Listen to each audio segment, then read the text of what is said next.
On aimerait tous être Merlin l'Enchanteur, ou le génie caché dans la lampe d'Aladin, ou encore la fée Clochette, avec sa poudre magique. Et pourquoi pas la marraine de Cendrillon, qui peut changer d'un coup de baguette magique une citrouille en carrosse. Ce serait tellement plus simple pour se débarrasser de toutes nos contrariétés. Oui, plus simple, mais peut-être pas aussi efficace. Croyez-vous aux synchronicités? Aux lois des séries? Aux coïncidences? Sachez que le hasard n'existe pas et qu'il y a toujours un sens au pourquoi des embûches placées sur notre route.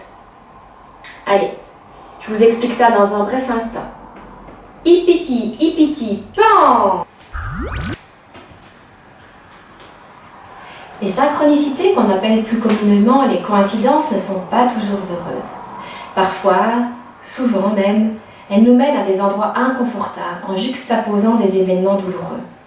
On appelle cette conjonction d'événements loi des séries, série noire, et on s'exclame « Mais qu'est-ce que j'ai fait au bon Dieu pour mériter ça ?» En effet, je pense que la plupart des personnes ont vécu des moments où elles collectionnaient les tuiles.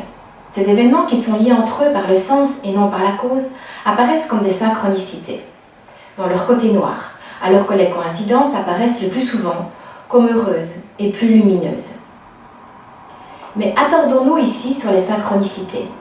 Certaines d'entre elles semblent ainsi converger pour nous confronter à des expériences de vie difficiles et nous immerger dans des situations ô combien inconfortables. Nous pouvons avoir la sensation que l'issue est bloquée, qu'il n'existe aucune solution, comme si nous frappions à des portes qui restent désespérément fermées. Nous avons le sentiment que nous n'avons aucune prise sur toutes ces contrariétés qui s'accumulent.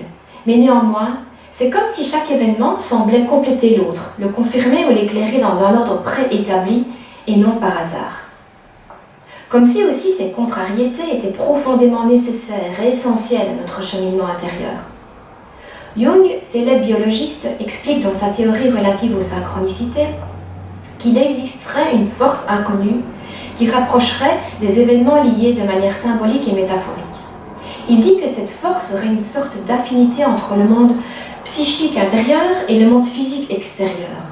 D'ailleurs, certaines traditions spirituelles parlent de la notion d'écho. Nous recevrions de manière détournée des informations que nous aurons envoyées, consciemment ou pas, vers le monde extérieur.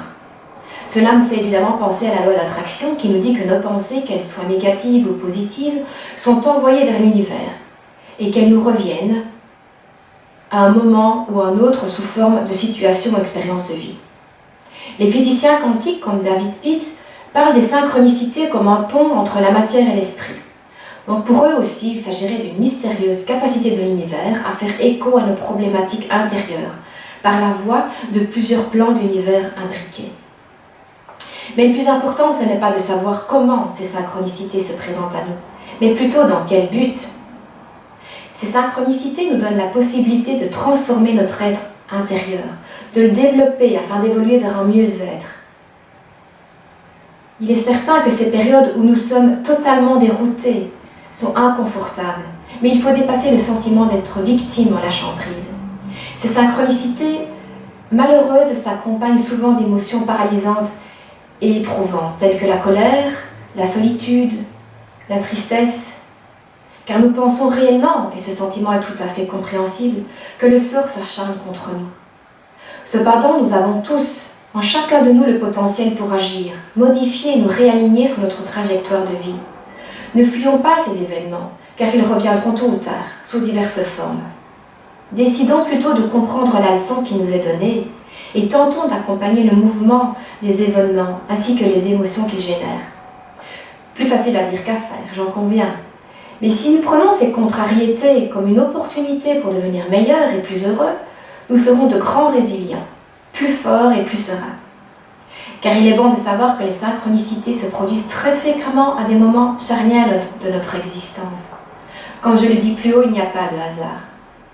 Et oui, les synchronicités nous bouleversent, mais elles nous font bouger.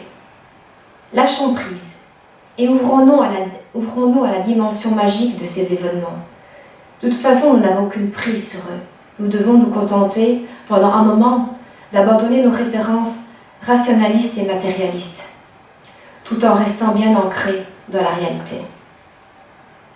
Faisons le point, décentrons notre regard des événements eux-mêmes, prenons du recul et demandons-nous à quoi ces événements éprouvants seraient dus. Que devons-nous changer dans notre vie? Quels rêves avons-nous si fortement enfouis qui remonteraient à la surface? Les synchronicités se dérobent souvent à notre compréhension et il faut du temps pour en comprendre la signification. Laissons-les faire leur chemin et accueillons-les avec bienveillance. Plus difficile mais efficace, tentons de remercier l'univers pour cette guidance. Et demandons à ce que cette guidance continue et qu'elle nous apporte l'intuition nécessaire pour opérer les changements efficaces dans notre vie. Changements qui nous permettront d'évoluer afin de nous réaligner sur notre chemin de vie et de nous rapprocher un peu plus chaque jour de notre légende personnelle. J'ai retiré une phrase du livre de l'alchimiste de Paulo Coelho et je vous la soumets. Il eut soudain le sentiment qu'il pouvait regarder le monde, soit comme la malheureuse victime d'un voleur, soit comme un aventurier en quête d'un trésor.